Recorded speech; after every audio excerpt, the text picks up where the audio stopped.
We just watched a couple clips from my recent short film, Beyond This Atmosphere 2.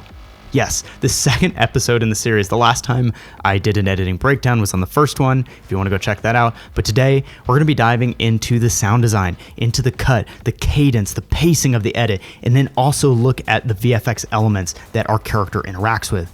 Going into the story, I wanted to keep it simple. One character in one space that interacts with the VFX elements we add in a way that changes her perception, and through changing her perception, changes the environment around her.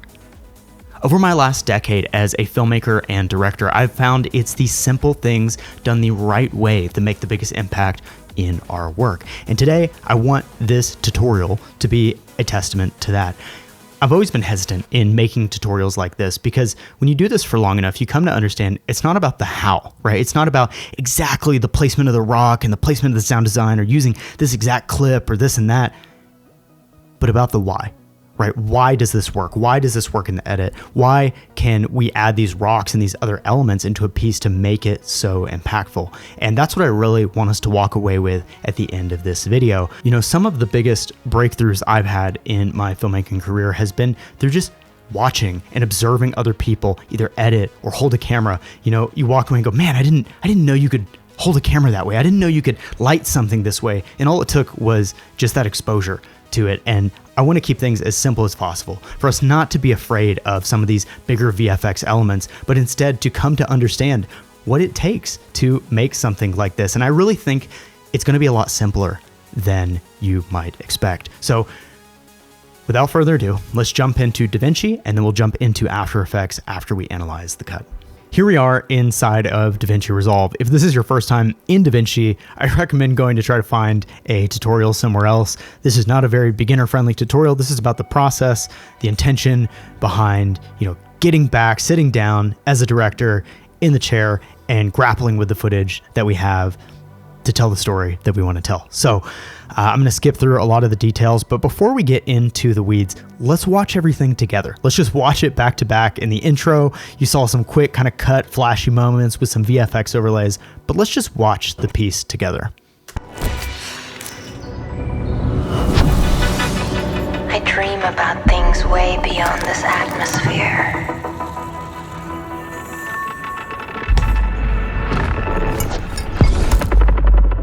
But for now, I'm here. Okay, so for 20 seconds, there's a lot happening here. There's a lot of textures, there's a lot of emotions, there's a lot of change, there's a lot of VFX. There's just a lot happening here. And one of the strongest things this piece has going for it is how much progresses over 20 seconds, right? Our character coming in the beginning, being completely unaware of this orb, almost fearful in the beginning. And then as she has this internal monologue, she's starting to branch out and actually engage with the environment in some way, right? She gains curiosity through looking at this gyroscope. We see the flipped world that's in front of her. It kind of braces us for uncertainty, and all of a sudden, the world is changing around her. And then as we go in, we kind of get these moments where she's stepping into a new light, right? She's uncovering something day to night, all of these devices and visual motifs playing out. And at the end, she reaches out and is the one that enacts change in the environment around her. So much happens. A lot of this was planned in pre-production, but a lot of what I want to look at today is what are we looking at, right? When I come back as a director, I'm sitting down, I have all this beautiful footage, and how do we start to make sense of the edit in front of us? And then what are some of the, secret sauce kind of tips and tricks, getting the sound design to be punchy and getting the edit to feel tight and cohesive? As we walk through everything in our timelines here, I've gone through and color-coded everything. When I was actually editing this piece, it looked a lot messier.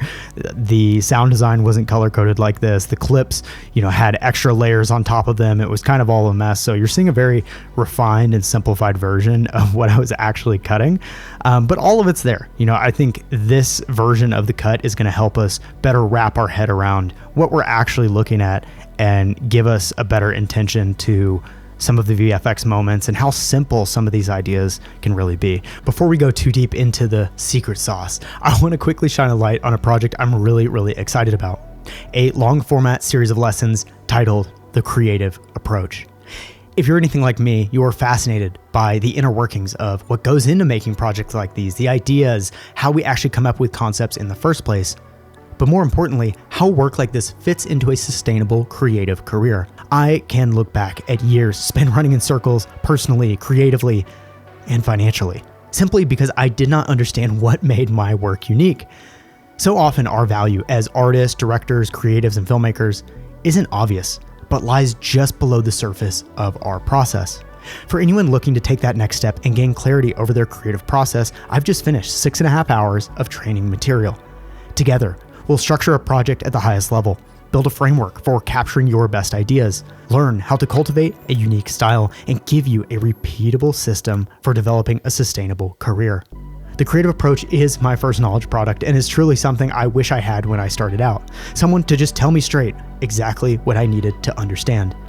This is also my first step at making this a sponsor-free space to continue teaching and sharing whatever I want online. As time goes on, I'll continue adding lessons and modules to the curriculum, but as that happens, the price will increase. Follow the link below and I'll see you there. Whenever I sit down, I like to divide up everything into our footage. I drag in some audio, which we'll talk about where I actually source some of these sound clips from. I have a timeline file, which again, I've simplified for today's tutorial. But inside of footage, we were lucky enough to shoot this project on the Arri Alexa 35, which is a beautiful camera, has some of the best dynamic range I've seen out of a sensor. And the DP was sitting on a set of the Arri Signature Primes, which again, just almost clinically perfect lenses in my opinion. Just having that combo together for this, like obviously we could have shot this on my Red Komodo, I could have shot this on a Sony, and we were just utilizing the best gear that we had at the time, and it happened to be some of the best. So it really kind of just added that extra like couple percent sprinkle on the top of the production quality. In the beginning, I would come over here, I've dragged everything in, right? If we just cut through some of this footage, right? So I'm just cutting through some of these moments here. If you hear that Alexa beep, it's like the recording noise at the beginning of each take, right? So I have these moments where we're pushing into our talent here. I told her to kind of like seem fearful, seem a little uncertain about everything going on around her. And then I'm just going to scrub through these just so you can see we did some lens changes, right? We get some of that dreamy bokeh in the back. And so I had accounted for a lot of these on our shot list going into the shoot, but to see it all here, you're like, okay, we have a lot of different options. I kind of like to set the stage for where we're actually at. We had a bunch of these moments where we walked around with the talent. Like as a director, I had her emotion in my head of what I wanted her to feel and where she was going and where the scene actually existed in the story. But a lot of times on set, I like to take these moments where I give the talent a directive. I'm like, go here, look here, feel this way, act this way. Here's kind of the bigger world that you live in. And then I just let the DP dance with the talent and I have them run this action over and over. And they're kind of just fishing for these little moments and these subtle little micro expressions on the face, right? I can tell her, hey, look back behind you, and they'll run it again, kind of, oh, look past the camera this time.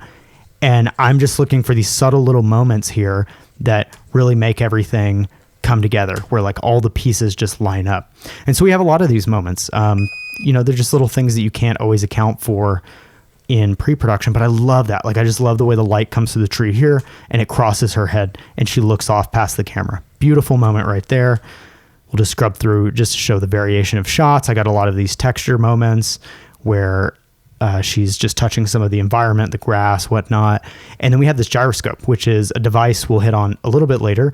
You'll hear me use the term device a lot. I'm referring to an effect that has causal power. It's something I think about a lot whenever I'm crafting these films. But essentially we have our gyroscope here. She's interacting with it. We have this footage here where we're looking back on our talent's face. Right? It's really hard to get that thing to balance. And then we have this hero VFX moment that we have where we're pulling back on a Dana dolly. This is like one of our first takes.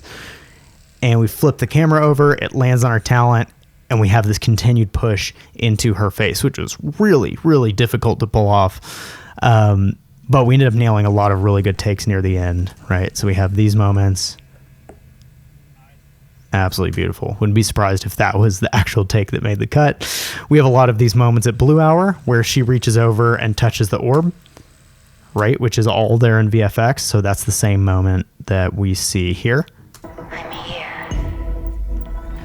Absolutely beautiful. And then we have a lot of these shutter drags and moments at the end after our VFX. So, you know, a lot of these like editorial type looks, all this stuff.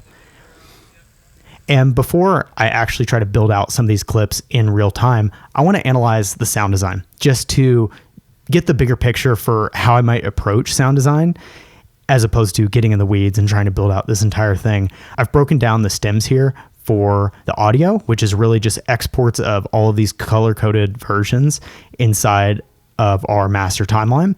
And so over here, how I've split these up is we have our voiceover, which is the monologue of our talent, which I'll show you where I found that as well. We have the stems for the music only. This is a song I found on SoundCloud. Absolutely beautiful track. We have the environment only, right? It sounds like this.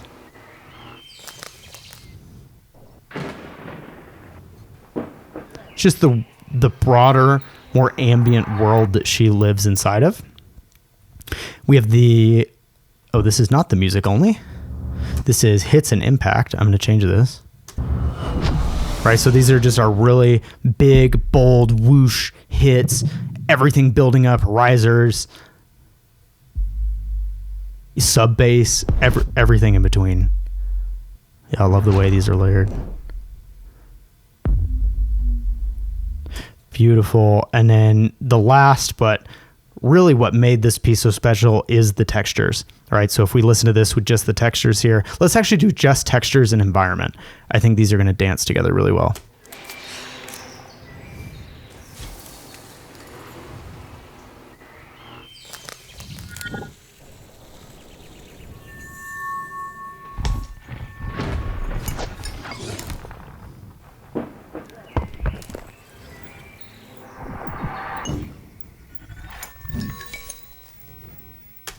Gorgeous, right? There's all these little moments kind of tucked in there. And going into this piece, I knew, you know, just from the years of sound design, I didn't want to go overboard. I feel like a huge trend in filmmaking right now, or at least on Instagram, is to just have these overpowered, super punchy, like whew, just heavy hitting sound effects everywhere. And I kind of think it leaves your mix completely blown out. And I'm always trying to figure out, how can I taper back? How can I build a contrast between these elements where every sound gets to have its moment on screen or behind the screen, or whatever you listen to audio with. But if we go into our master timeline here, right, how I've laid this out is we have our vocals, which sit at the top. So these are just kind of full volume, top of the mix. I dream about things way beyond this atmosphere. But for now, I'm here. So these vocals, if you guys remember or have watched the last editing breakdown I did, which was, I guess, a year ago, it was on the Beyond This Atmosphere 1. Oh, I didn't call it 1 at the time. And again, very similar concept. We had our talent outside, one space, one location, literally shot the whole thing in a couple hours, just like this shoot. And I had originally found this VO on SoundCloud, or actually my girlfriend had found it in this mix, and she was like, hey, I really think the intro to this mix would be perfect. And at the time, if you go back and watch the video, that's what I had used, and that's where I thought it came from. But come to find out, whenever I got into the edit on this project, I was like, man, you know, I really wanted to use something different. I didn't even think about it kind of living in the same world, but I was really going for the same feel. I wanted the same energy. I wanted the same floating objects. I wanted to just take that idea one step further. And the more, you know, I eventually just came to terms with the fact that this project was so closely aligned and so inspired by the original project I made. I was like, man, what if we just embraced it? What if this was Beyond This Atmosphere 2? I tried all these different VO lines and I dragged the original ones in here and just loved it right off the bat.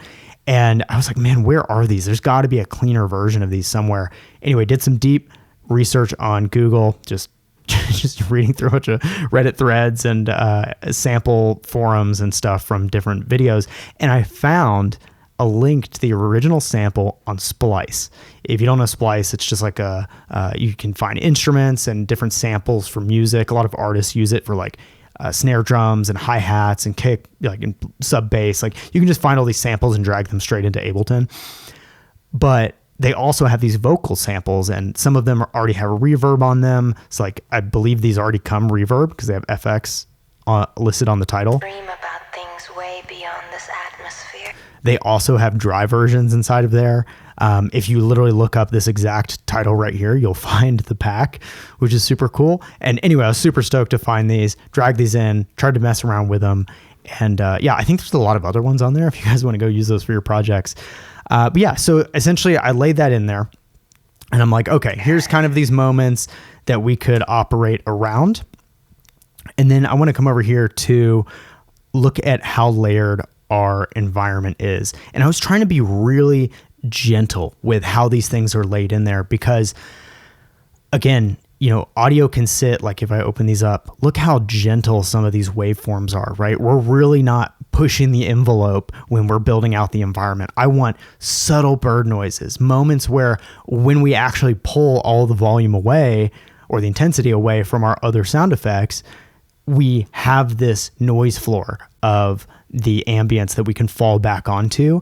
And when we're taking a breath, whenever there's this moment where there's a space in between shots, we can add contrast by having this noise floor all the way at the bottom and kind of just dropping and catching ourselves. So inside of here, this is, again, the same thing as if we were just break this down with the stems, but I'm going to pull this all the way up actually, just so you can look at this.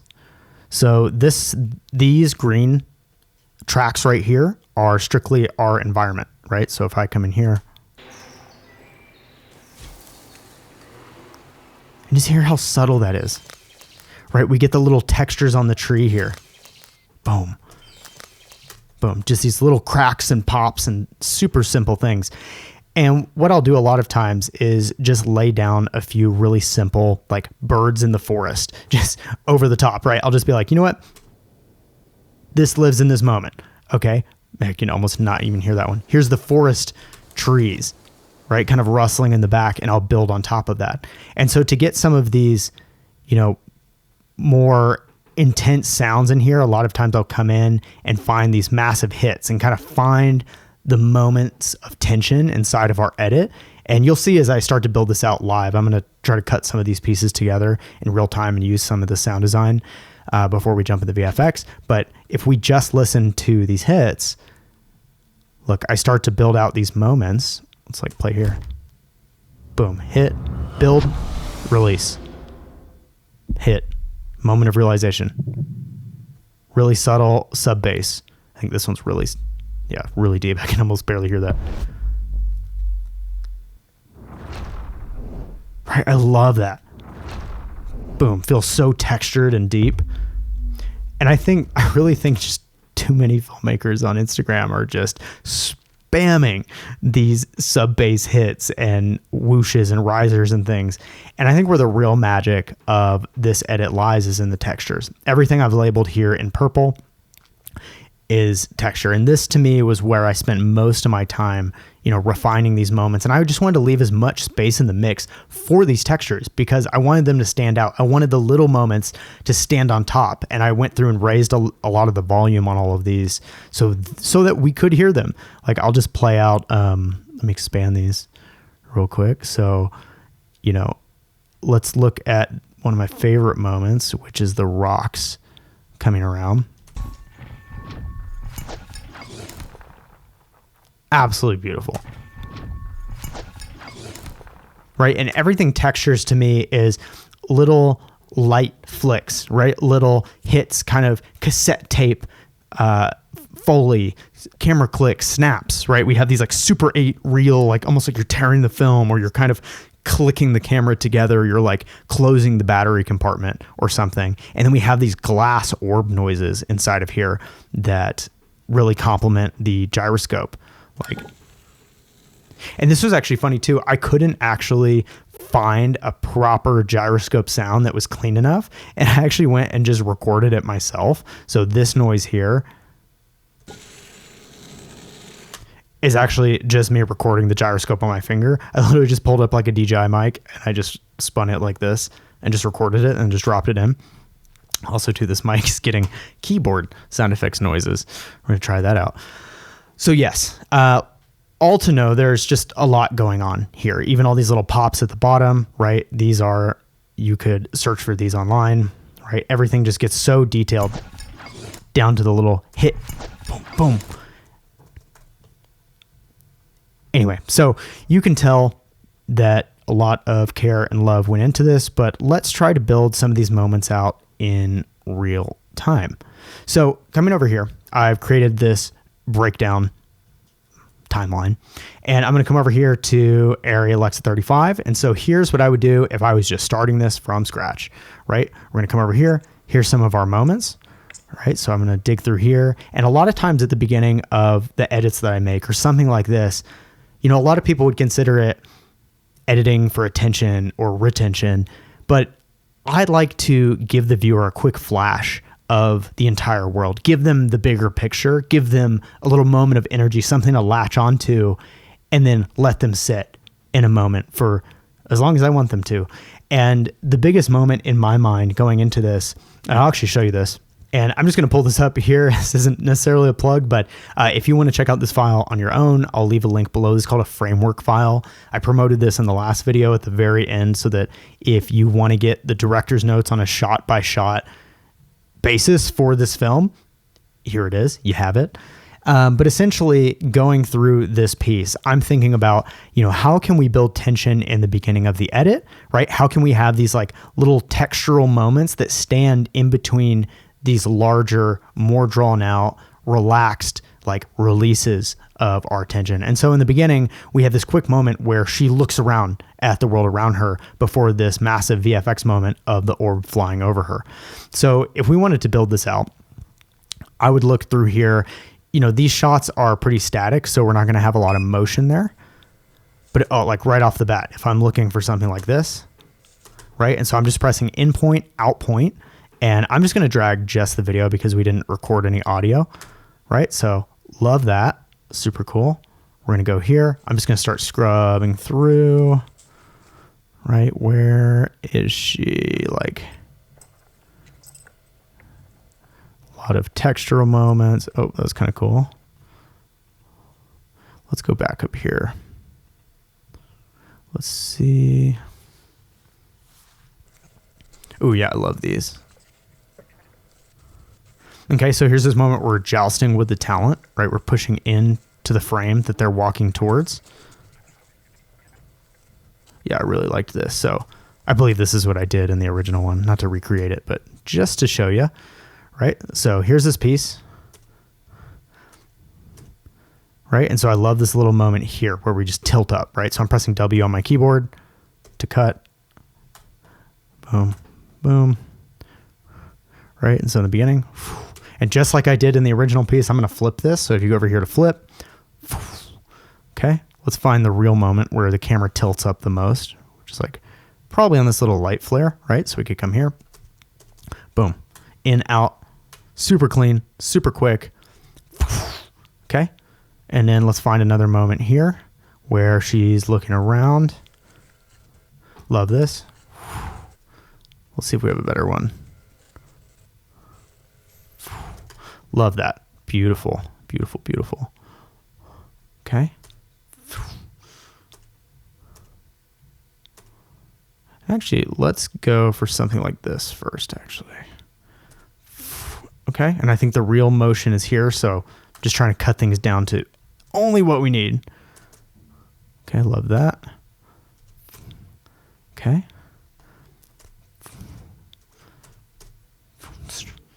Okay, and then let's do a little wrap around.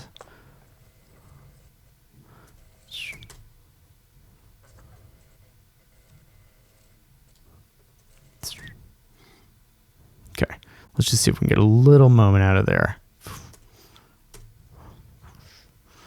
Okay, so I almost feel like this should go. Let's just see how this feels with sound design. So I'm just going to delete these for now. Didn't really like them. Let's go ahead and put in our big moment here. What if instead, I'm just going to switch this up for the sake of the edit. In the original one, we have this moment, right, where the camera flips over, right, where it kind of goes over like that. But what if we do something like this? What if we use the gyroscope? right? Kind of catch her eye line right there. Love that. Love that. And it's required that you have to make sounds with your mouth. I like can't edit without thinking through like, okay, cool. And then we'll have a moment here. So what's she actually looking at? Right. What is this? Let's find something a little more interesting.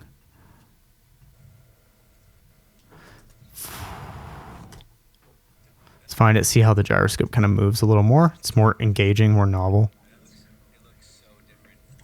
Let's see. I think we have a good one here. Oh no. That's kind of crazy. I like that.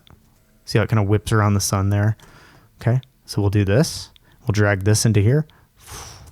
And we could try to line these up, right? So as it kind of like goes to this side of her face, it's kind of whirling back around. Ooh, see how I have that continuity. Oh, I need to cut this a little tighter.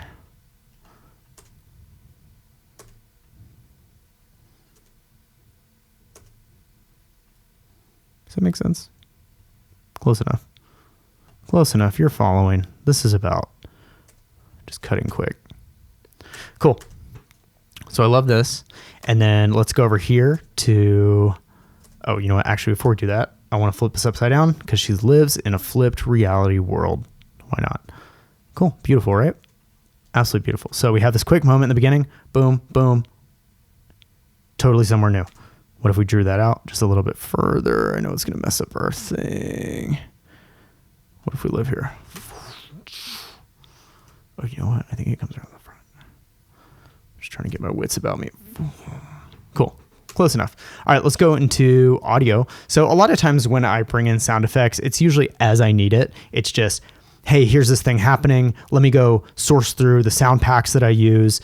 And almost everything I get is from SoundSnap or Splice. Those just over the years have been my favorite. SoundSnap is one of my favorites just because the quality of sound effects, it doesn't sound like Artlist or it doesn't sound like Soundly is okay. I know a lot of friends that use that, or I know a lot of filmmakers that use that.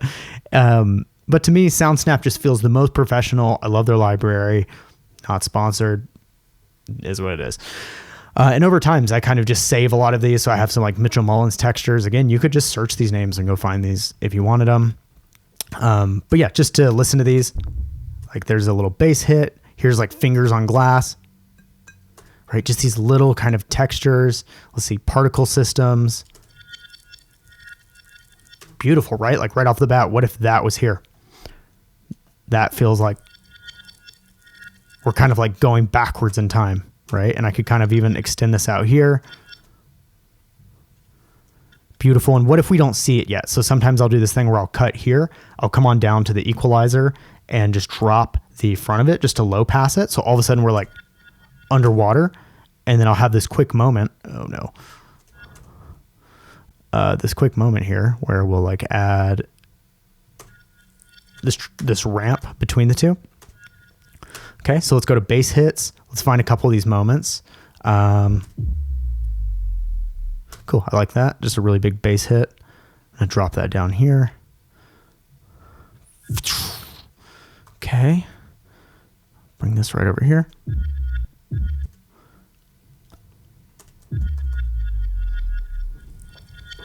Cool, and this almost to me could be a little bit less. Looking good. I'm gonna drop this even further. Maybe it even kind of ramps in. Okay. Let's find another moment. 2 pass. What is this? There we go. So here's this like riser that builds. And what if we put this right in the beginning here?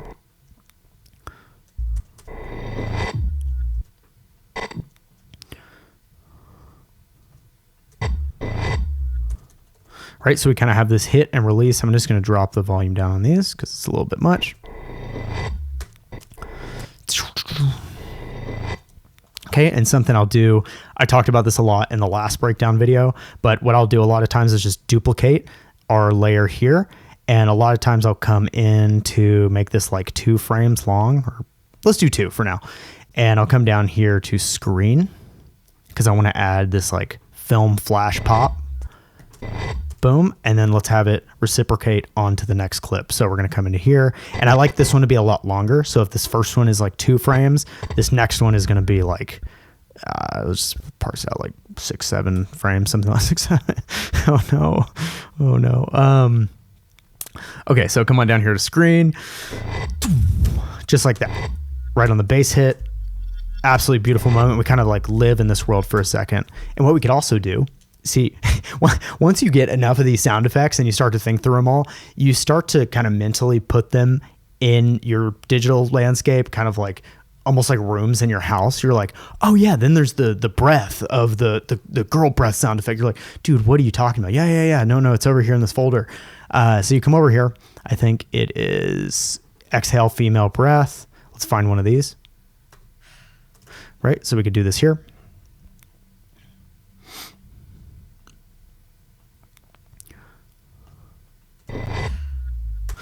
Okay, so that was good. I actually realized it's only on one side of the audio, so if you press PP on mono track, you can make it stereo.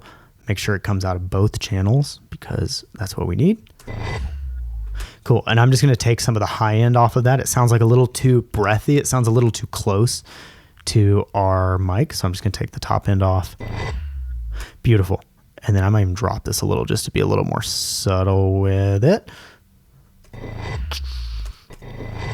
Okay, and just while we're touching on these, we'll come back to it. I'm just gonna go over here into our color, and just for time's sake, I'm gonna come over here and drop a LUT on the output. You could do this with a CST if you wanted to. Don't hate me. I'm just going to come over here since we shot this in Arri Log C4, and I want to go Rec 709A out or Rec 709. Let's see if any of these look good. This is my, let's unashamedly plug the Legacy LUT pack. These are my custom looks. Just temporary things. I like it. Let's see if we can live with something that we're happy with. Tara's really nice. I might even too just come over here to each of these clips just so we have something to look at and we're not like losing it. Copy this, put this over here. This is not really important or part of what we're doing, but I do want to talk about it. So I'm just adjusting the exposure on each of the clips so we have something a little nicer to look at. Okay, so this is, Rec 709 with some sauce. Looks really nice.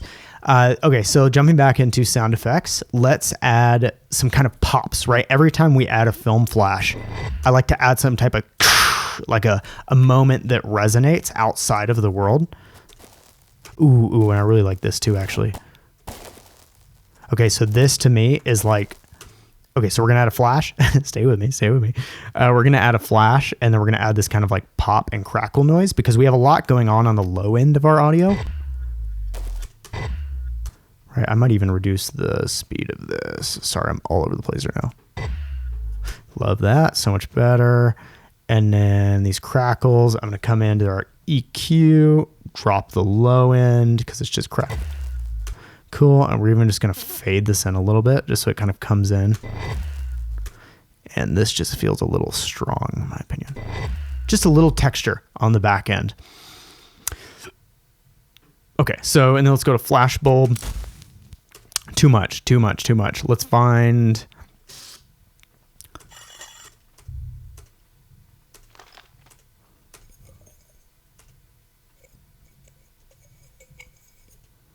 We don't mind that. That's kind of cool. I like this. This is like glass.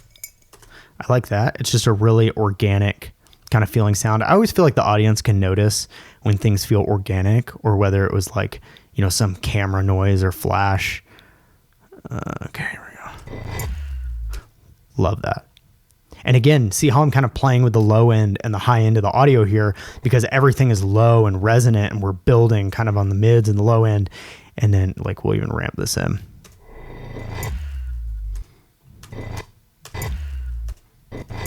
And even too, like this feels a little strong. Obviously I spent like 2 seconds on the color on this, but we could come in here and half this just by dropping the opacity of the layer, and we could do the same thing here.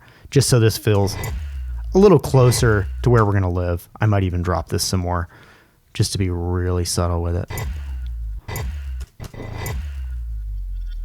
Right? And then just living in that moment, boom. And that's kind of where something else would happen.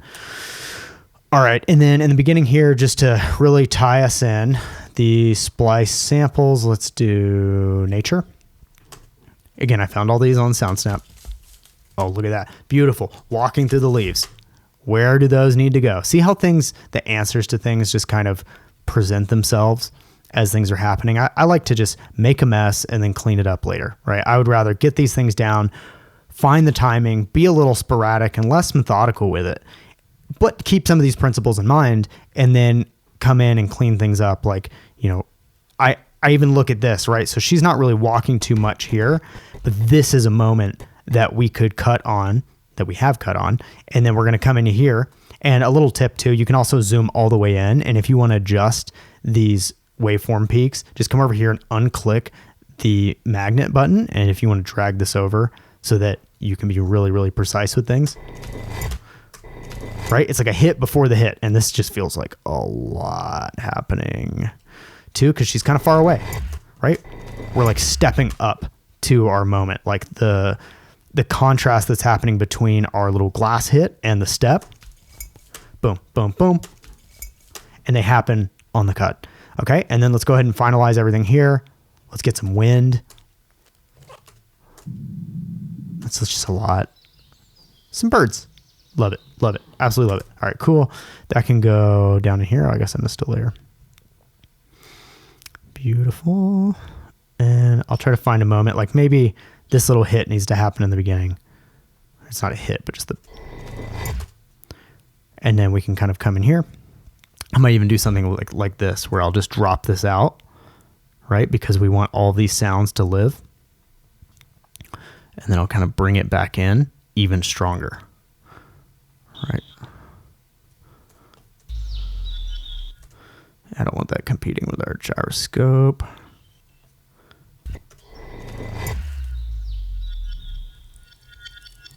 Boom. And then that could be a really big moment right there, where all of a sudden we come in here.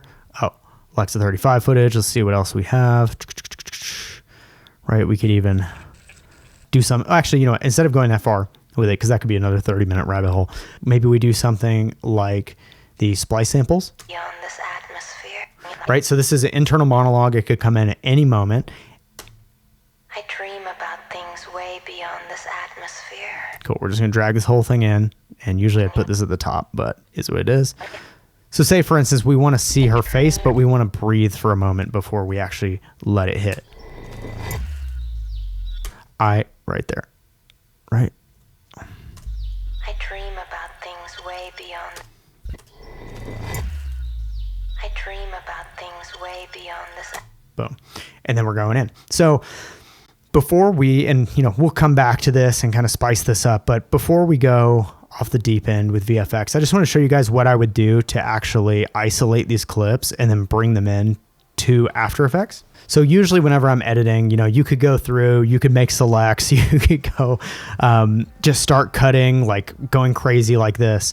But what I would do is, inside of our Milanote framework file, and this is something I decided in pre-production in our shot list, was I decided there were going to be these couple major key VFX moments. And the first one that we actually see in the cut is the orb coming over our talent. The second one is the flashing of the lights around our talent, which we'll also dive into the day for night stuff here in a little bit, because there's this whole visual motif playing between day, night, flipped world, what she sees, what she doesn't see, what she interacts with. And, we have the same shot here, right? Actually, it was a different take, but same shot as we see here, but it's at nighttime.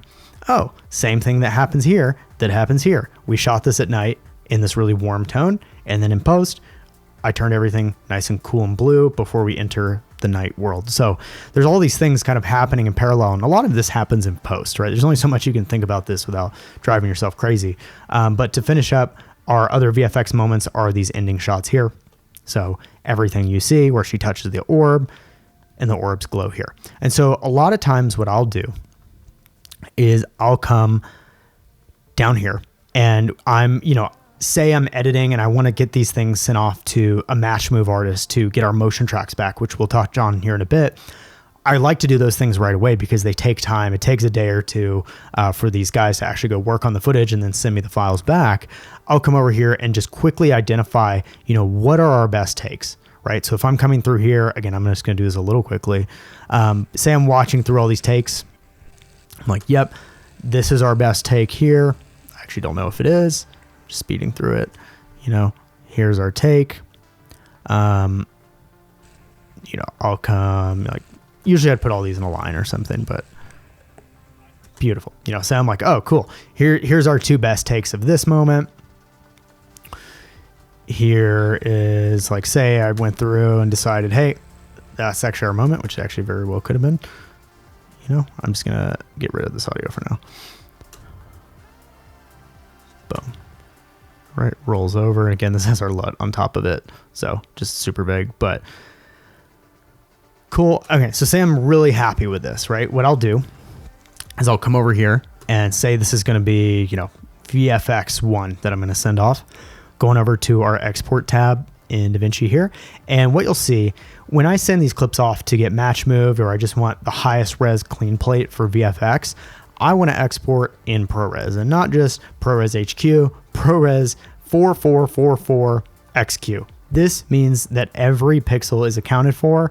Long story short, it's the highest quality, essentially the highest quality export that you can do for sending out a clean plate.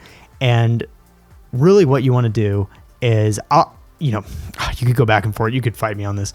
You could say individual clips and go and do it at the timeline resolution or the clip resolution. But for now, we're just getting the color and stuff down. A lot of times I'll go over here and export, and I like to work in the native format of the camera. So usually we're working at the highest.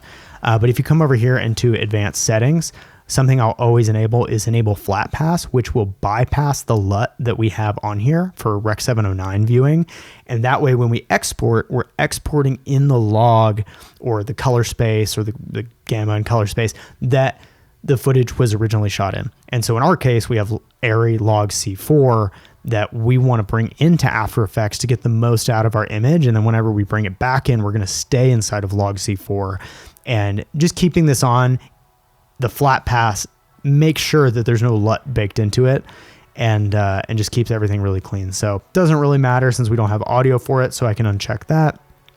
Then yeah, just come over here and you would just call this this was beyond this atmosphere 2. We would just call this VFX, 1 clean plate 4444XQ, and maybe I'll just label this as 1. This is the first export or something like that. Boom, I'll browse, I'll add it to the queue, and we'll render it. And usually it's really quick when rendering stuff like this and I'm running on a Mac M1, or the original M1 Ultra or whatever it is.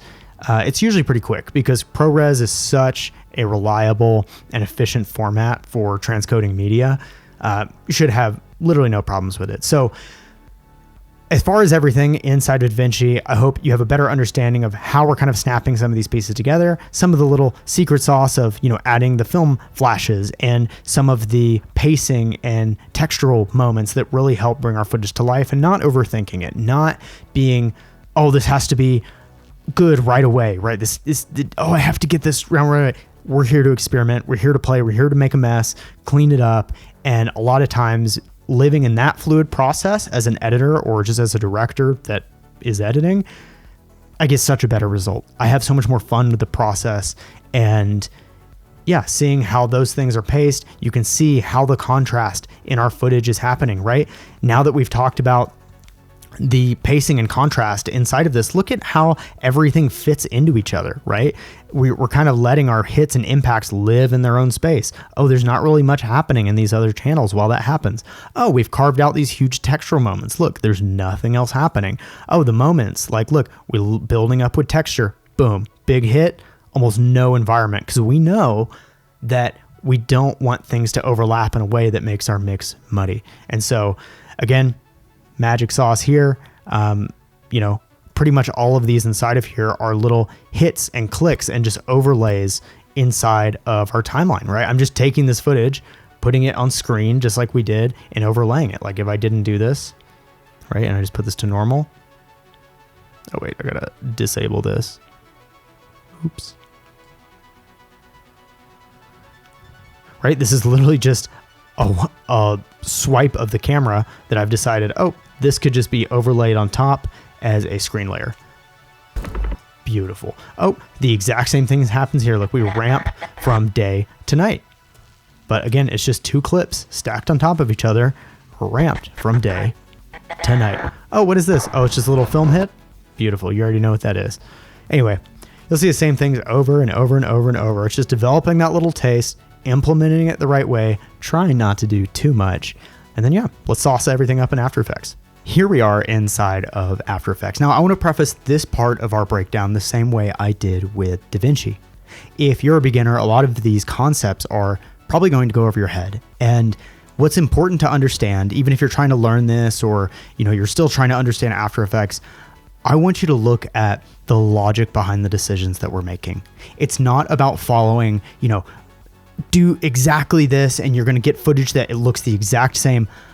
I want us to understand the order of operations, what it takes to practically composite 3D elements into our footage. It's more about what is my approach to these clips that gets us from standard footage to having a 3D object inside of our scene. Every single time I sit down or have a piece like this that I'm working on, I've never done it exactly that way before. There's always a problem that arises that we're going to have to find solutions for in the moment. And so there's not a one size fits all solution here. I just want to show you after iteration, here's what I do. So inside of After Effects here, I want to look at a few different compositions just so we can wrap our head around things from easiest to most complicated. Now, standardly, if I had a clip like this where our talent is walking forward, you can kind of ignore all of the red lines there. Classically, what we would do is you would come in here, to our effects panel, and you would drag a 3D camera tracker onto the footage, and you would highlight all of the points and create null objects and 3D track your footage so that you could put other elements into it. Now, that's great, and that can work for all of these if that's what you have access to. But what I've found is that the 3D camera tracker inside of After Effects is incredibly unreliable. And years ago, I was trying to find a solution to this because we would have shots that had a ton of handshake, or they moved quickly, or it was anamorphic. And the algorithm behind the 3D camera tracker just wasn't cutting it for what I needed. So I went online, did some research, and in a standard VFX pipeline, you have artists that are called Matchmove artists. And essentially there is an entire, section of VFX that, when you're working on a pipeline for like a movie, or you have a music video or commercial, you have a bunch of different VFX artists that are doing specific roles to get the footage ready to be composited, adding 3D elements into it. You have 3D animators, people that are rigging the scene. And a Matchmove artist is someone that is matching the movement of the camera. And instead of using a software like After Effects, they're using a software like 3D Equalizer. Now, 3D Equalizer is a quite expensive program, and it's something, it is a whole art in and of itself. Believe it or not, people's entire jobs is tracking and match moving footage for different use cases. So what I've done here, instead of relying on our unreliable 3D camera tracker, I've just gone online, found either through Upwork or Fiverr, they're both great, find Matchmove artists that are willing to take on freelance jobs, and I'll submit a clip. It could be 40, 50, 60 bucks per shot. And instead of relying on the 3D camera tracker, I can have a professional track my footage and give me back an After Effects project that has been exported from 3D Equalizer. So for me, this gives me absolute confidence behind the tracks that we have. And I just want to show you how this works. So I'm going to turn down the opacity of our layer here. And I've gone ahead and split the screen so that you can see things from a top-down angle, because I think this is really important to wrap our head around what these objects in our scene are doing. So if I scrub through our timeline here, the null objects are placed at varying depths throughout the scene. Now, this is only helpful for us to reference the 3D space of which we are placing objects inside of. And so what's helpful is over here, classically, this is just set to one view, right? So you could scrub through, but you could also do 2 views. And I like to do top, or I'll show you another one here in a second. So essentially what's happening is if we look at our camera, the camera is slowly being pulled back through the scene, right? So as we walk, this camera, or the matching of the movement, the match move of our camera, is moving through our scene. And what's beautiful about this is, if we think about the 3D camera tracker in After Effects being, 85-ish% accurate to the points that it's given, a proper match move is like 95 to 99% accurate. And so not only are we getting correct spatial data in our scene, but we're also getting a track that's custom tuned to the lenses that we used. I'm like, hey, I don't know if it's specific for this shot, but like, hey, we are using the ARRI Signature Primes 21mm on an Alexa 35 sensor, and they plug in all of that, and it helps refine the track so that the viewport of our camera here is perfectly aligned with what the aspect ratio and width and what everything that we see on screen is accurate to our camera. And so if this was shot on a really wide angle lens, and I added a 3D element into it, it would appear super wide, as opposed to a common fault of the 3D camera tracker is you throw it on, it's not aligned with the focal length that you actually shot it on, if it actually comes out reliable. So how this works is just like as if we had used the 3D camera tracker, I can come over here, say I just want to put text, right? We're just going to say forest. Here, I'm just going to make this a little bit larger so we can see what's going on. And I'm just going to place this here. Now we'll realize nothing happens yet because I haven't actually made Forest 3D yet. So you just poke this little cube down here and it's really big, right? So I'm going to come over here. I'm actually just going to use our text super quickly. And I'm just going to move this around over here. Oh boy. I'll just hold shift, move it over, and we'll move this down. Just kind of drag this over here. Anyway, just very quickly, for example. So now when I come in here and I play this through, you can see from our top-down angle where our text is in our scene, because we're viewing it from the top looking down. You can see that our text is here in between these nulls. So it would be about where it feels in the scene. So if we bring it closer to our camera, right, we're going to get more movement out of it. So we'll come up here. Again, I'm just dragging the elements here. So you can see how much more movement we have now that it's closer to our camera in 3D space. So our top-down view, it's here. And if we drag it all the way to the back here, you can tell when I scrub through, it actually feels like it's more so on the horizon of our shot as I scrub through this. So I'll give you one more wide here. You can just see how cleanly this plays through. So let's work with a more complicated shot, right? So this is the intro to the entire film, right? So we have this orb shot where we're rolling the camera backwards to reveal our talent. Now, right off the bat, the 3D camera tracker inside of After Effects would never be able to handle a shot like this. You would at least need to run this through Mocha Pro, which has a Matchmove feature to it. But in my opinion, it's still not as good as using something like 3D Equalizer. So again, I've gotten back the After Effects composition here, and we have a series of null objects. And I think a really interesting angle to really clarify this is, instead of doing our top-down view, which makes sense, right? And we have a flip of our camera over the top, I want to do a custom view 1, right? So this is looking at our scene from the side, kind of as we'd like come up to the side, and you'll see all of these track points, okay? And you'll watch our camera roll backwards and reveal our subject. So all of a sudden, right, we have our subject right over here, and the camera rolls back, which is so accurate to what we actually did on set. And so when I get a track back like this, sometimes they're a little off and I say, hey, let's prioritize the subject, or let's prioritize the grid plane of the ground, and the guys can come back and kind of tweak things to really give me what I want. We've just created this 3D scene, and I have all the confidence in the world going into this, because as long as we know how to bring a 3D object in, we're golden. And as long as we can make it look realistic and make it look like it's in the scene, we're already there. So on top of that, let's now add an element into the scene. And then instead of showing you an exact step by step, I'm going to show you the actual composition, how it's broken down, and some of the tips and tricks I use to blend it all together so that we can still export an array log C4. To take our knowledge here one step further, I want to show you guys exactly how I would bring an object like a 3D sphere or a rock into the scene.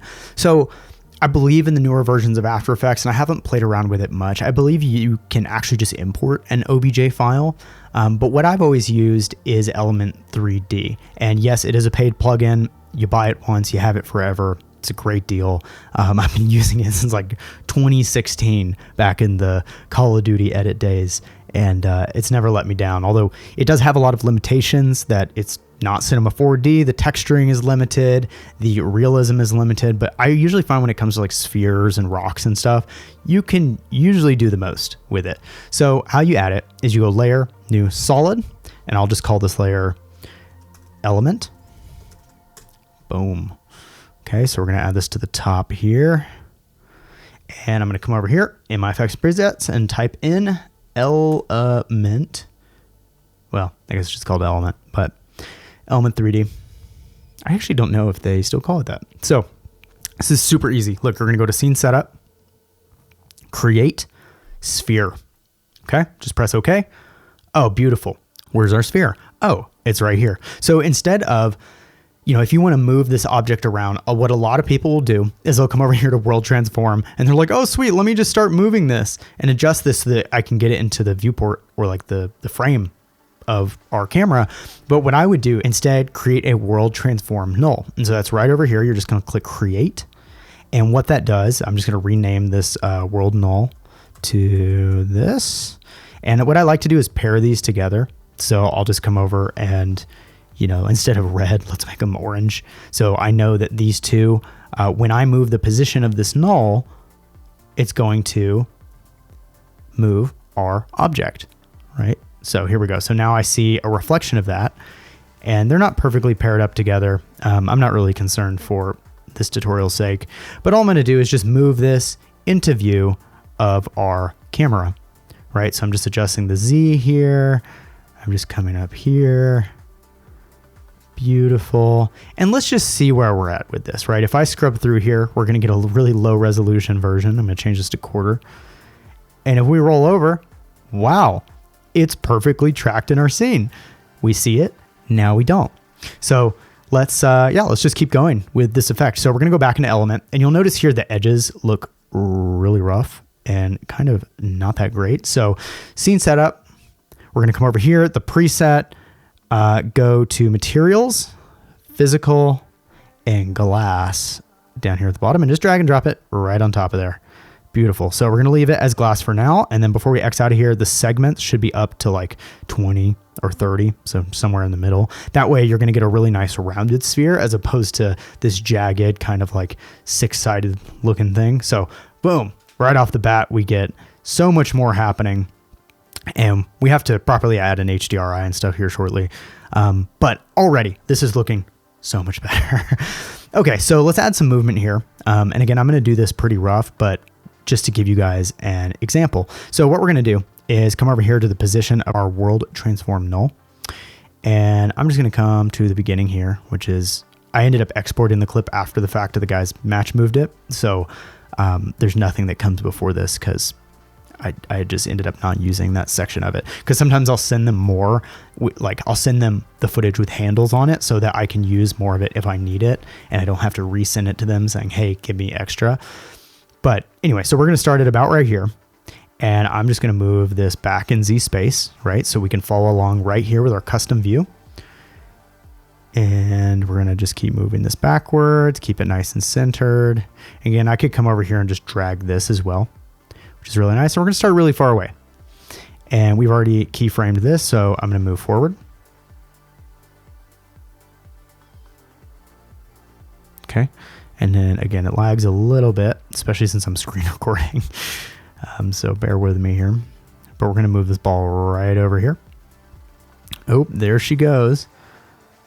Okay, so let's just see how this looks right off the bat. Okay, so we have this ball that's coming towards, or the sphere that's coming towards, and it ends up just going straight through the camera. So what I ended up doing, because it's not perfect, is I went and I set our start position on the sphere. So I'm just going to drag this all the way back here so it moves nice and quick. And then I'm going to set the end position a little bit further back where I want it. And I also want this down below the horizon line of our talent. Okay, so this is going to go right here.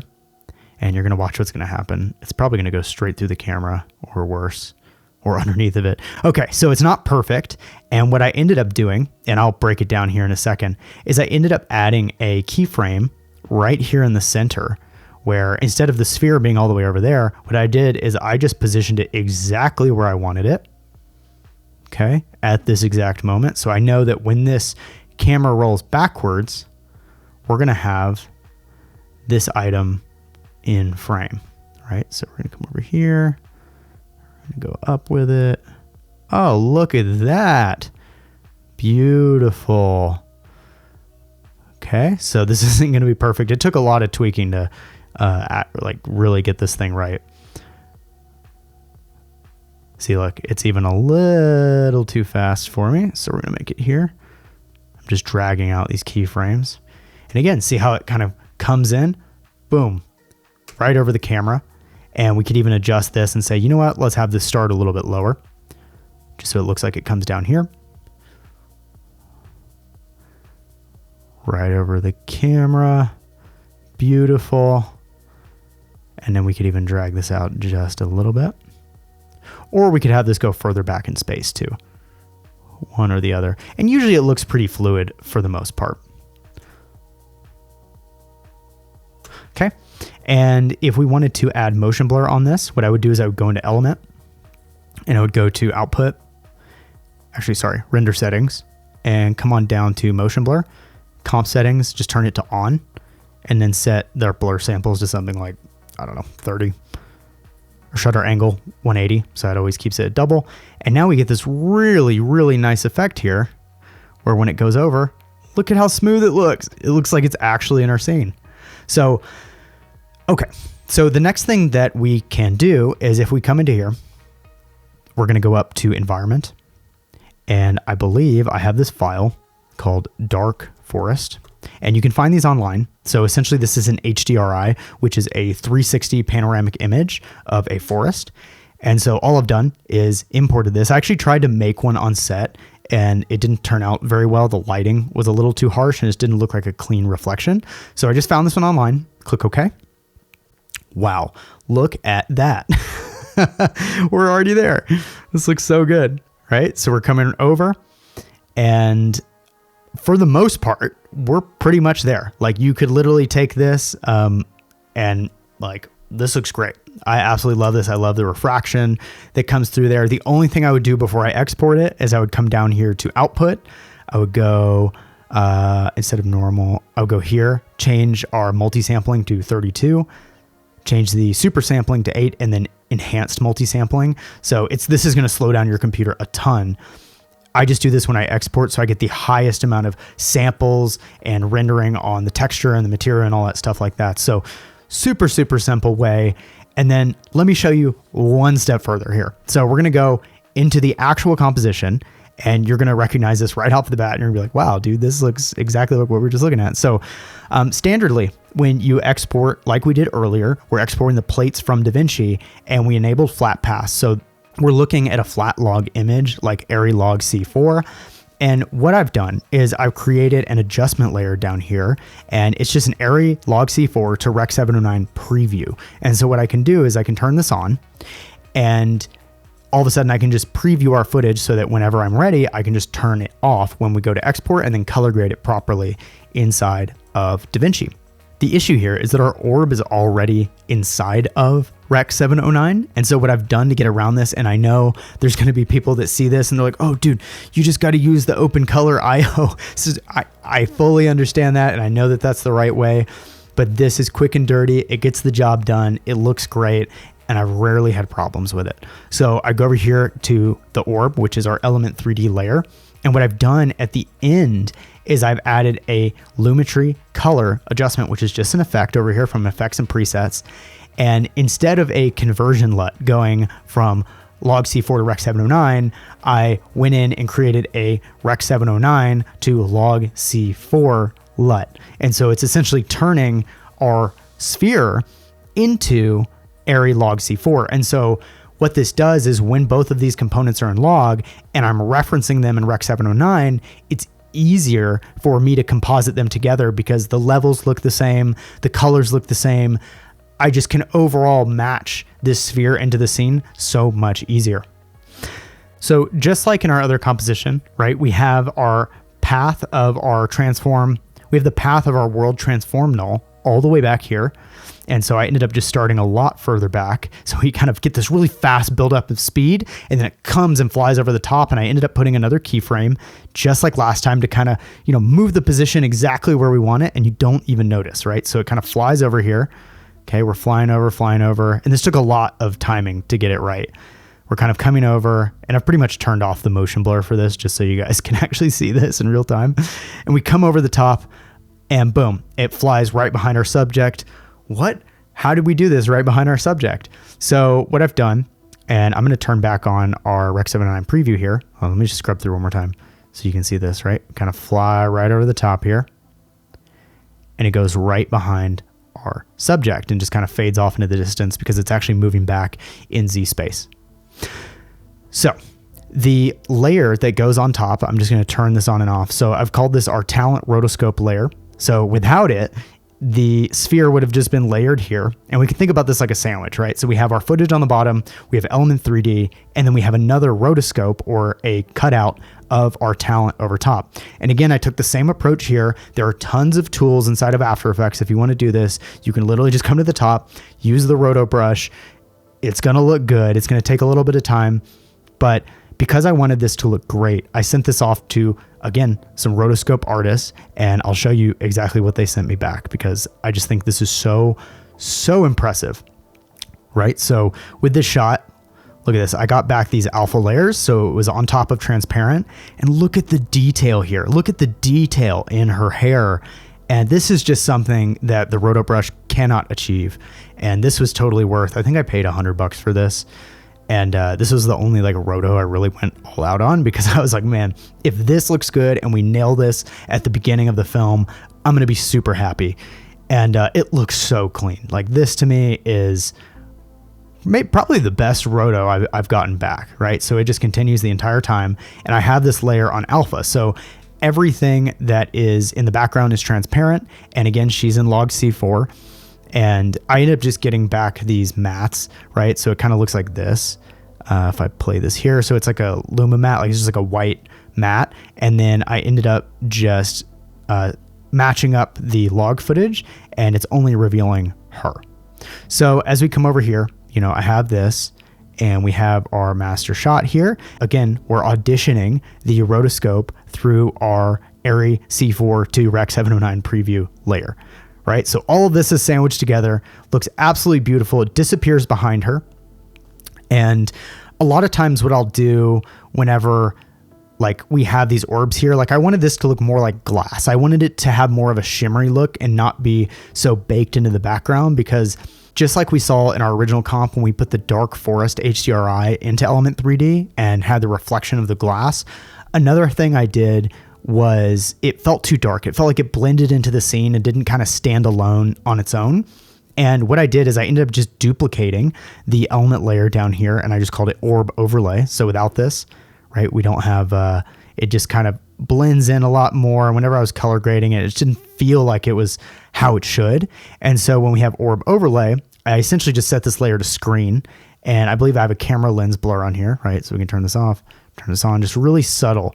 And then we also have a creates glow that was on top of here, which takes quite a while to load. But essentially we just have this really subtle glow coming off of the orb. And if I turn this off, you'll kind of see darkness, lightness. And at first in this Rec 709 image, it looked a little blown out and like loud visually. But if we go over here to our Arri log C4 Rec 709 preview, and I turn it off, it actually blends really well into the scene. And I did a test render to look at it in Davinci and grade it with everything. And I actually much preferred the look of the orb when I had this added layer over top of it. So the last thing I want to touch on here is actually the shadow on the ground. This one was probably the last thing that I did here. And again, just like the overlay of the orb, I'm going to turn our Rec 709 layer back on. And just like the shadow, or just like the overlay, we actually have this shadow down here on the ground that's very hard to notice. But all I did was I duplicated the clip again. So see this kind of middle section here. Here, I'm going to go to just one view so you can see this nice and big. So here, let me turn this on and off again. So you can see the shadow just coming on and off here. And I thought this added a element of realism to the scene. And all I did was literally just duplicate the orb again, just like I did for the orb overlay. And I just moved its Y position down into the ground. And then I just blurred it a ton. So I had a fast blur on here, right? If I turn this off, you can start to see it. And then I just used a hard light blending mode on top of it, right? So if we turn this off, you can see it. And I just lower the opacity of it. So that comes over here. Like you can kind of see it feels like it's moving through the scene, added with sound effects, added with a good color grade. We are cooking. This looks so, so good. So the very last thing I did here is when this went over our subject, I ended up adding a shadow mask path. And all this did was whenever it goes over here, there's like this really subtle levels adjustment on her hair as it goes over right there. And then it brightens up again. And that was just a little icing on top of the cake. So absolutely beautiful. Whenever I was ready to render this, I just turned off the ARRI log C4 and boom, here we go. Ready to roll, ready to export. Again, I went through all of the element layers, turned them all back to the 32:8 multi-sampling, just like we talked about earlier. And I think this thing took like an hour to render, but totally worth it. So now that we understand the concept of putting these elements into our scene, we understand how to composite them roughly. I want to look at my favorite shot, which is the floating rocks around our talent. So now that we understand the basics of how to add an element using Element 3D into our scene, I want to break down my favorite shot. This is the shot in the film where the rocks fly around and we ramp from day to night and the rocks flash on our talent's face. Now, again, it is so detailed. Our master composition here is enormous, right? If I tried to go through all of these settings, this would be a 10-hour long video. So I'm really not trying to dig into exactly recreating this from scratch. But now that we understand the fundamentals, an effect like this is so much more achievable. So let me break down again the logic flow behind what is actually happening here. So just like the other shot, I got this one match moved, right? So I get back, I'll show you the 2 view of this one. We have our camera with our null objects positioned in our scene, right? So camera moves through the scene, we get this motion. Oh, what is happening? Literally all that's happening here is I graded the clip twice. I did a day for night shot, so I just lowered the exposure. If you want to see a color grading tutorial on how I'd lower the exposure, I have a really great one on my page. Just go check it out. That's what I do for everything. And then I have a normal one during the day. And inside of this composition here, this is kind of our base backplate of the entire thing. I literally just have an opacity ramp going from 100 to 0, and it just goes daylight. We can play it through to nighttime. Super simple, super straightforward. So inside of our layer here, right? So all we have is our subject and the fade to nighttime. And we have all of these tracks inside of here. And so all we need to do, just like what we did with the other one, layer, new, solid. I'm just gonna call this rock ring. Do whatever you want with that. I'm gonna put this over top just so we can see everything and we're not accidentally underneath some layers or something like that. But throw element on top, just like last time. Scene setup. Now, I get super particular on these things, and you know, inside of Element 3D, if you go over here to the starter pack, there is a rock that you can add into the scene, right? I can just press OK, and now here's our rock. Beautiful, massive rock. I get really particular about the look of the rocks and different things like that. So I've scoured the internet and found a bunch of these like mossy rocks that are on like CG Trader or Turbo Squid and downloaded them. And that's what I actually used when I was building out everything here, which I'll actually just show you inside of here. If we go down to Rock Ring 1, right? So inside of here, right, you can see all these different rocks, and I'll show you how I put them all in a ring here. But all of these rocks, I call them like Moss Rock 11, Moss Rock 10, Moss Rock 9, just really, really unique looking rocks that aren't as kind of, I want to say bulbous, like larger. They're a little bit sharper, right? They kind of have that like chalky, chopped granite type look to them. And anyway, they're super easy to find online. You can go just find them and whatever, but I'll show you how I actually put them into the scene. So this rock is enormous. And before actually adding the rocks, like obviously I'm just showing you that you can put this in the scene. What I would actually do to get the position right is I'm just going to delete this rock, and I would actually come up here to create, and I think it's called a Taurus model. And what this is going to do is create a disk for us. And I actually want to make this disk rather large. And I'm going to increase the ring radius 2 so that we have a smaller disk, but it is wider. So kind of think about this as like the outer radius and the inner radius. Click OK. Wow, we have this just absolutely massive ring. Just like we did last time, we're going to create a world transform null. Okay, so create over here. We have our world transform null. And all I need to press here is P and S and R, right? And so I'm just holding down shift whenever I do that. And we open up our position, our scale, our orientation, our X, Y, and Z rotation, since our object or our null object is already 3D. And so all I want to do here is a lot of times I'll kind of eyeball it, but if we look at it, our subject is really standing somewhere in here, right? If we were to actually look at this as a, figuring out where they are inside of our scene, sometimes I'll ask the Matchmove artist, like, hey, can you give me a null directly on our subject, or give me a couple of them on like her head or legs? Because sometimes they're moving independent of the scene. And so all I gotta do now is just adjust the position of our null object so that our ring is around our subject. And I'll explain why here in just a moment. So it's kind of a little bit of guesswork. I'm sure I could do this a lot better if I had an actual null object on her, right? But I'm just kind of eyeballing this in a quarter quality, and I'm looking over this. Man, this looks super solid. It does feel like it's a little bit behind her. Okay, so I'm going to move this forward, right? Again, P, R, S. Again, we're going to go up, kind of like we're giving her a halo, and move it a little closer forward. This feels like it's pretty dead on. Okay, so we essentially have our subject here, and I'm just going to adjust the scale down. And what I'm going to do is adjust the rotation. Okay, so say I want it to do something like this, right? We kind of want to have this arc that goes around at this like slight angle, right? So I'm kind of just finding this moment here. Oh no, make sure I don't move it. I just want to go up and down. Right, so something here that's kind of like flowing behind her and going up and over the shoulder. And whenever I scrub through, you can see this is pretty well tracked. And we can always move this object later if we need. Oh no, I've lost my lighting. Now that we have our ring around our subject's head, we're really just using this as a reference, right? We want to be able to know where to place the rocks and where to spin them. So what I'm going to do is go back into rock ring. Remember, we had our null selected, so make sure you select rock ring. So once I'm inside of scene setup, I'm going to come over here to rock 1, and I'm just going to go to scale, and I'm going to scale this all the way down. And what I can do just to create variation here, if I want this to be a little sharper, I'm just going to scale the edges, scale down a little bit, and we can just rotate it right here. And all I'm going to do is just move this rock onto our ring.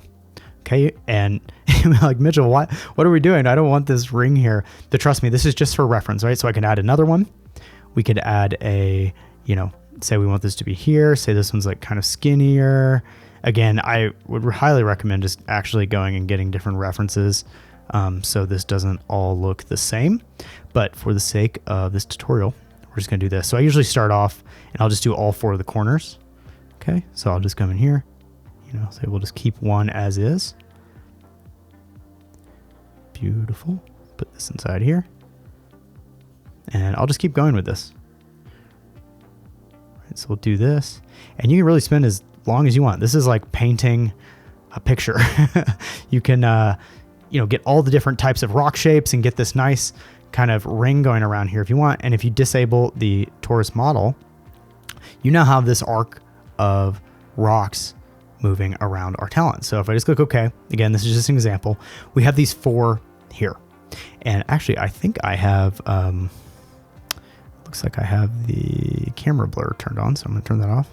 And then over here, essentially what we're doing is we are coming to our XYZ position, and I'm just keyframing this at the beginning, right? So I'll just select all of these, move them over here, and go into the nighttime, and I'll just drag and come over here. I believe it's our Y rotation, and I'll just spin this, right? And then I could come over here and just kind of give it one of these. And so all of a sudden, look at our rock ring. I'm kind of going off axis with it, but you get the idea. We're spinning around here. And what I would do is to add interest. Obviously, this is not going to look as good as the one I spent like hours doing, which we'll break down here in a sec.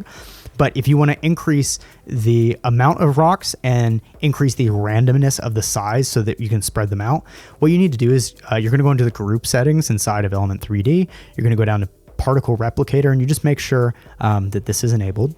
And I can start replicating these particles. And I'll just say, I don't remember if I did it on a sphere or a ring. Let's do ring. You could probably do this without doing it on. So there's an option down here. Let me find it. I think it's particle look, particle size random, right? So if I add this up, all of a sudden it's randomizing the actual size of the particles. I can increase them all, decrease them. And this is where that variance comes into play when we're actually inside Element 3D. If you create variance in the rocks and then you duplicate them and it creates more variance, you're just gonna have more layers of sizing, which is really nice.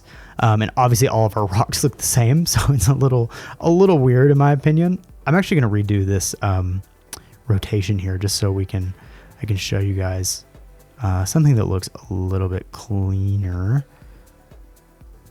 Right, so that's nice, but what if we did 0? It's just this, right? There we go, something like that looks really clean. Okay. Move the rocks around. You might be like, oh, Mitchell, this doesn't look how I want it to. Yeah. Come over here. Let's just do point. Let's just see if point works. And then again, there's just so many options. I just mess around with these until I find something that I actually like. So I could come over here to like scatter, right? Or you could say position noise, and I could increase the part. Oh wait, actually let's do particle look, multi-object. Here we go. So I can enable multi-object. So now it treats all of the objects individually, and then we can add I believe it is a scatter XYZ. Okay. Position noise. Here we go. This is what I wanted. So I can kind of spread all the particles out however they need to be done. And again, this is just a lot of tweaking, a lot of messing with everything. I'm just trying to keep this really simplistic because it took me a lot of time to get somewhere really exciting with this. So let's go into the actual comp here. And I'm going to break down the couple things I got this to go from where we were just at that looked kind of fake to somewhere that is actually really visually pleasing. So inside of our rock ring, and I have so many of these layers, and we're gonna have to talk through a lot of this. Here's our ring, right? Here is our torus model, just like we did on the last one. I kind of made it smaller and larger, and these are all different rocks, and I spread them all out, which is really nice. And I did the exact same thing, right? So they all rotate around our talent. And if we come over here, let's find our rock ring. Okay, so I'm gonna solo this for a second just so you can see this. So essentially I've gone and messed with all the settings we saw in the last bit. I adjusted the displacement, I increased the multiplier, I tried ring, I tried just normal, and got to something I was really happy with. And essentially it's just rotating on its axis just like we saw before. Okay, so we have this really nice movement, and I even went ahead, there's an option inside of the multi-object where you can have the randomness of the actual rotation of every rock change. So not only are they rotating around of our talent together, like tied into this ring, but every rock on its own is rotating on its own accord. And so this gives this kind of like anti-gravity element to everything, which I think is really unique. And again, this just takes hours and hours and hours and hours of tweaking. But what I want us to understand is, if I identify this layer, I'm going to unsolo this. Okay, so what I've done is, there's so many layers here. I hope you're following with me. I've isolated an Element 3D layer and the background. So this is our background that ramps from daylight to darkness. We have the rock ring that we're really happy with, and we have the background that fades down. For the sake of simplicity, I have soloed the rock ring layer using Element 3D and the background that fades from daylight to nighttime here. And so all that I'm doing, I just want to show you how I'm actually blending these into the scene before we talk about the pops of light on her face. So inside of our effects panel, we have a daylight levels, or just effect levels. It's just like a curves or like a contrast or a brightness. And we have our night levels. And so all that I'm doing, if I was to turn this off, so now that we have our rocks They don't quite look like they fit in our scene. They look just straight out of the box, Element 3D, and it's cool. But what I would do is come over here, drag a levels over top, and put this onto the rock ring layer, which I already have these for the daytime and the nighttime, but I just want to show you as an example what I would do, because you can end up ramping these later to match the background. But I would actually come layer, new, adjustment layer, and we're just going to call this, let's add a saturation to it. Okay, so we're going to come here, drop saturation all the way down, and then I'm just going to call this black and white. And so a lot of times I like to just remove the color from the scene entirely so that we don't bias our eyes whenever we're looking at the contrast of our composite. And so again, I'm just doing this really rough, but I'll come over here and drag the center of our levels down. You know, do they need to be a little hotter on the high end because they're catching the sun? Do I need to crush the blacks a little bit? Coming over here, and already, you know, we're worlds closer than where we were. So if I turn off our black and white layer, all of a sudden, you know, this is really close. And I can even come in here to our greens. You know, do we need more green? Do we need less green? Do we need less green in the blacks and then more green in the high end? And really just fine tuning this where we need it. And so essentially you can come in here and you can keyframe the histogram so that over time, these elements change in values. And so what I've done, and I just turned this off here, I'm gonna delete this.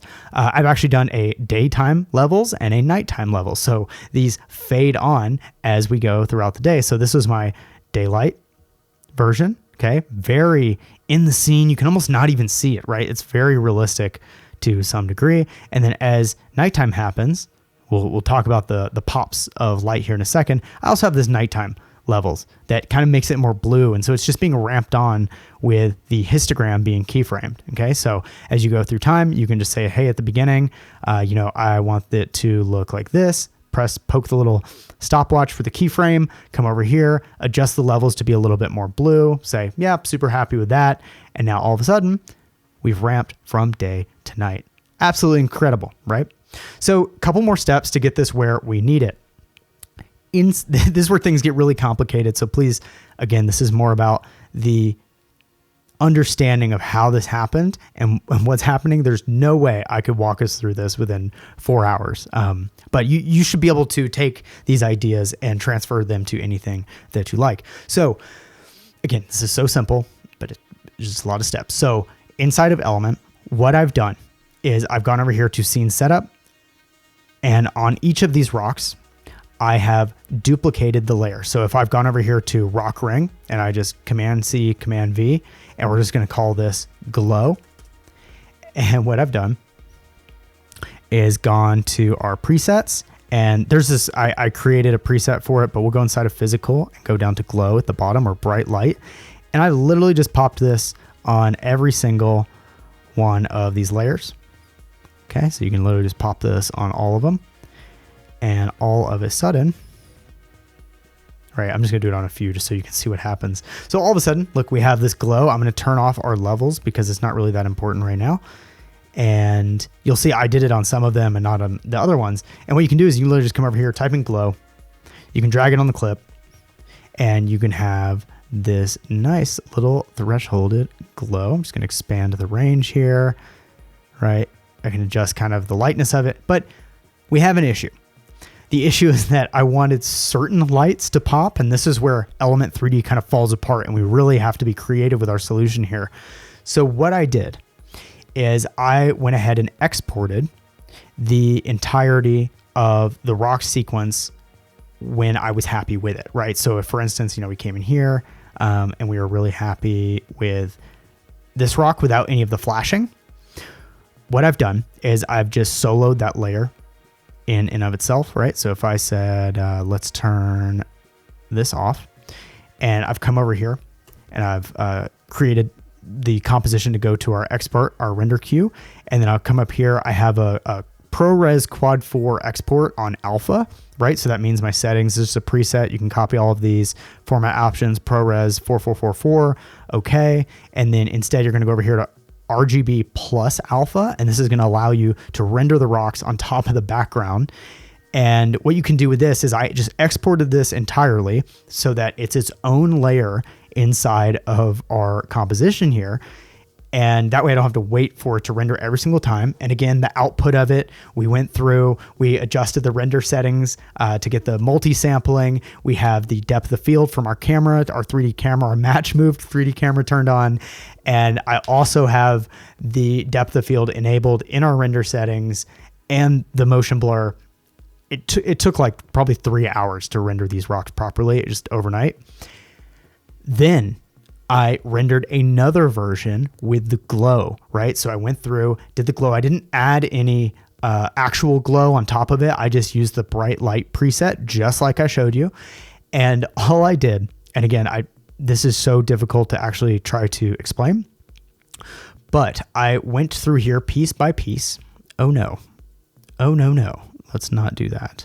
I exported both of them, and you can imagine them like I have the layer of the rocks rotating at the bottom and the base, and then on top of that, I have our glow layer. And the reason I did this as opposed to trying to all do it in here, I wanted a really low latency way of being able to figure out which pops on which rock that I wanted. Okay, so I've added all these layers here to try to explain this properly, but I hope this makes sense. Okay, so I've gone and exported a layer of just the glowing rocks. And what I've done is I didn't really know how I wanted to time them. I just like boom, boom, boom, like which rock needed to be where.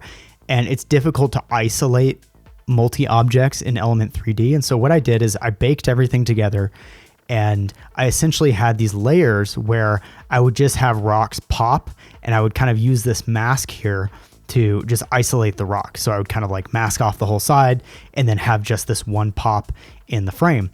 And if you look at the settings down here, it's literally just like the opacity is just coming on, right, of this layer. It's literally just like boom, pops on, comes off, right? So it's just on top of the original rock footage. And then in order to sell the effect, I came down here. So I essentially just masked our talent, right? So if I look all the way down here, I did this little mask of the daylight clip over top of the nighttime clip. And so to correspond with the rock coming on, I literally just adjusted the opacity of the mask on our talent. I did this for every single rock pop.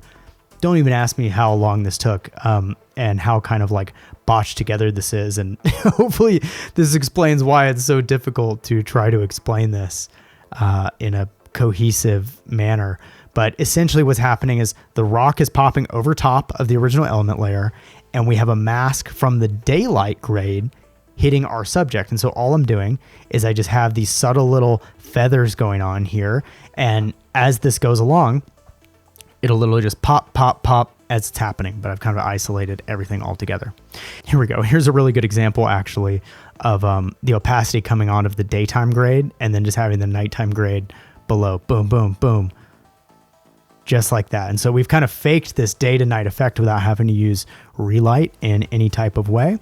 So the last thing that I want to explain here is that when you add an element 3D object into the scene, you can have the option in order for it to be affected by light.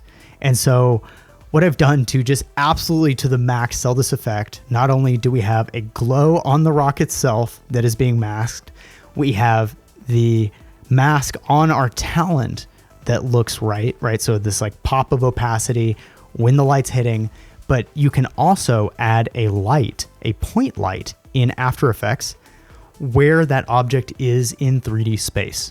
And so what I did, again, this took so long, this is such a headache, so I'm sorry if you're not following, but essentially where every rock was for the moment that it flashed, I would go add a point light to the scene.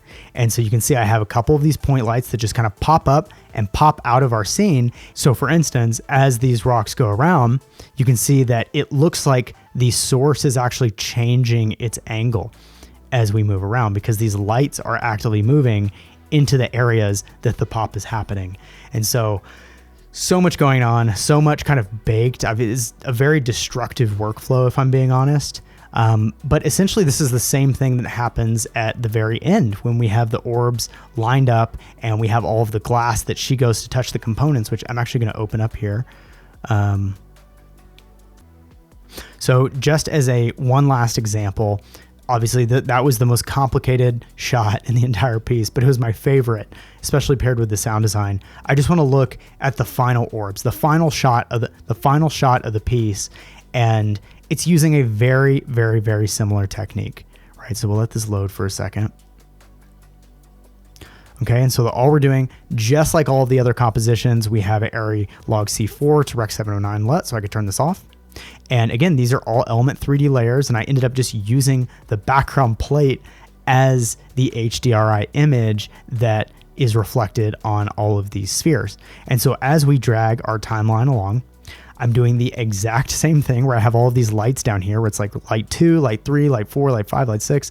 And as these lights come into being, right, they are, boom, pops on. All of a sudden you see the reflection of that light in all of the other orbs. And if we look at the side view of our scene here, we've done the exact same thing we did with the rocks, where we started with one sphere or one rock, and we went over to multi-object and just expanded all of them into our composition. And it took a lot of maneuvering to kind of get the volume and the density of these spheres to look the right way.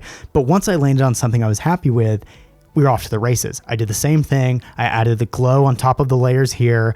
I exported everything. I masked everything, and we went in and then added all these point lights and re-rendered everything out again. So again, so much work, but am I happy with it? Yes. I understand, it's really just about coming in and messing with some of these things, going, I think there's something here. I think we can nail this concept. This could be done so much simpler than how I've done it. At the end of the day, I'm trying to push myself with these. We've done these floating object videos for so long, and I would love to try to move this over to Cinema 4D, but again, I'm trying not to make it too complicated. I also think that having this like low latency way of being able to just experiment with ideas and build on top of the past work or the past videos like Beyond This Atmosphere 1 into Beyond This Atmosphere 2 has helped me kind of conceptualize these things and think about these things in a way that I'm familiar with them. And to me, working with these ideas, it's not about how complex it is. Some of these are really simple. It's just about understanding what's possible. How, so many people just shy away from, I don't want to add a 3D element into my scene. I don't want to do this. I don't want to try to composite it. Just sounds like too much. And in reality, inside of Element 3D, there's just built-in tools. We can just add our sphere, add an HDRI, add a little bit of a blur, and you're good to go.